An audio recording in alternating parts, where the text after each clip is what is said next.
People wear socks. Vampires have to pretend they're people. It's a masquerade violation to not wear socks.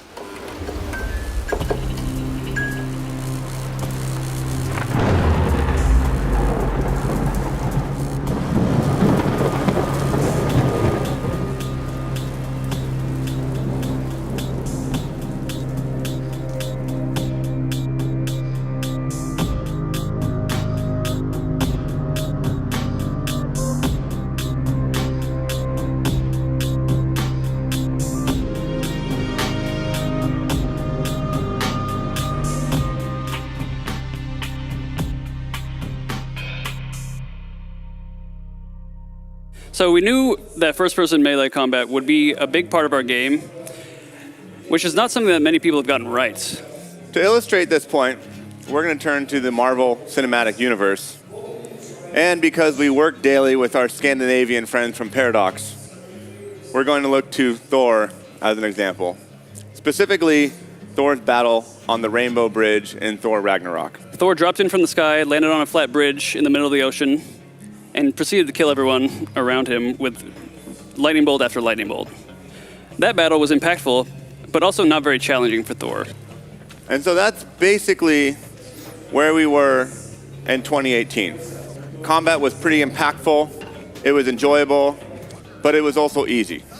Essentially what we had was something that was easy to learn and easy to master. Which is maybe how it should be if you're a god. Combat is so easy that there's no incentive to engage in variety, tactics, strategy. So where do we go from here? Well, we start simple. We layer on challenge with damage balance and later move into enemies, abilities, and behaviors. Then we bring it all together in encounter design. Each new layer of challenge makes your game harder to master. And therefore, at the same time, making it harder to learn. Hard to learn and hard to master is not the target. It is on the surface less enjoyable than the easy and accessible combat we had to start. Challenge adds depth and variety, which supports tactics, strategy, and ultimately the RPG progression that we need in Bloodlines 2. The trick, though, is to not stop there, but to go back and layer in the ease of combat from step one. With the goal being, in the end, of being easy to learn and hard to master. I feel like every single RPG talks about player choice or reactivity and like millions of outcomes, though. What does reactivity mean in terms of Bloodlines? For us, reactivity means that actions you take in the world, like violence, dialogue skills, choices, or transactions, lead to different outcomes within the quest. This could result in two different people having a different experience based on how they played the quest and even how they interacted with an NPC. We designed so it feels like you've impacted every NPC's opinion of you. This ranges from the flavor of replies you get to major consequences to the story. The protagonist's role is a bit different in Bloodlines than it is in most games. For example, in Mass Effect, you're the captain of a famous ship. In The Witcher, you have an entire castle. In Bloodlines, you have a one-bedroom apartment, and technically it's not even yours. Pulp is a big inspiration for how we write Bloodlines. Pulp detectives are flawed characters that move between different worlds. The upper class, the underworld, the justice system. They're resilient, they're lucky, they tend to have quite a lot of agency, and they also sometimes make up their own moral code. There's no chosen one aspect. There's nothing special about you. The world exists with or without you. You're merely a pawn in a bigger, older game. One of the most distinctive elements of Bloodlines, and an element we knew early on we wanted to retain from the original, was the first-person dialogue camera. We want the player to have the sense that they are having a face-to-face conversation with a real person, and we want the player to feel like their dialogue choices matter and affect not only the story, but have an impact on the person you're talking to. This is Chip. He's a fellow kindred who was embraced during the height of Seattle's grunge era. And right now, Chip is playing what we call the neutral disposition. It's the baseline emotional state and is shared to some degree by every character within the game. Using this as our foundation, we layer on more extreme emotions for characters as needed, for examples when they get angry, or when they're scared, or even flirtatious. We also use mocap for the foundation of almost all of our animations in Bloodlines 2. We've actually gone and built a fully fledged mocap studio on site at Hardsuit Labs to capture all our mocap, which has really helped to increase the production capacity of the team since we started the project, and also helping to boost the quality that we're capable of as well.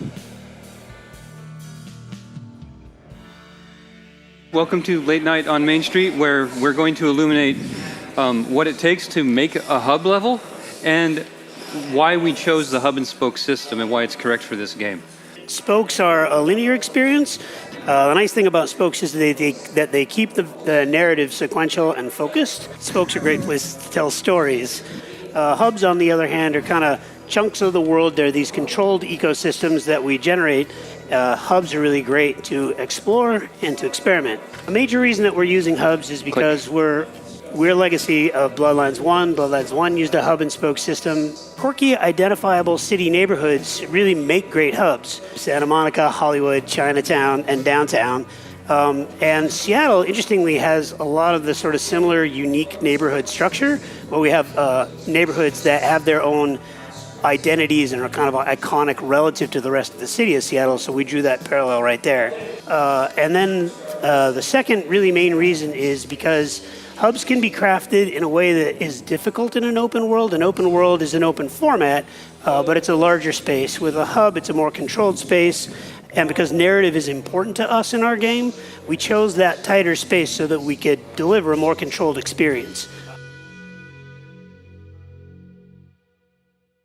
We knew that as a narrative RPG, we would be working up until the last minute, polishing the emotions that we want to convey in our face-to-face interactions. And we knew that the style of vampire combat that we were targeting would take time to balance between the progression and the immediate satisfaction. And we also knew that bringing Seattle to life as a character in the game would take polish and iteration. And from experience, things were feeling a bit tight. We crunched for months to get Bloodlines 1 into the state you saw it at, and we still weren't able to hit the quality bar we were shooting for. It ended up burning out the majority of the team. We definitely don't want to repeat the mistakes of Bloodlines 1, trying to get Bloodlines 2 out the door.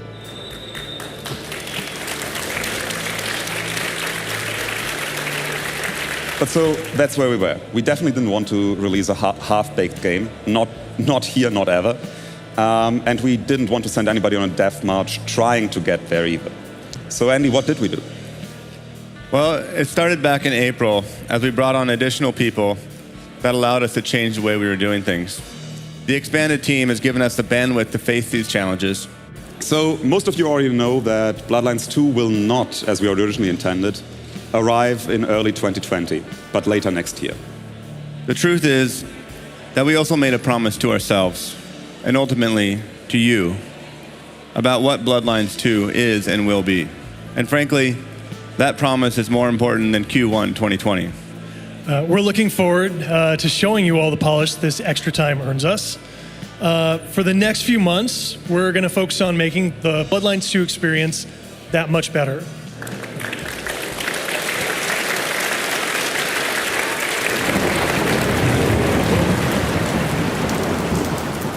And here for your enjoyment, which you may freeze frame after this goes on YouTube, is a list of questions Kara Ellison has asked me about vampires while working on this project. Enjoy.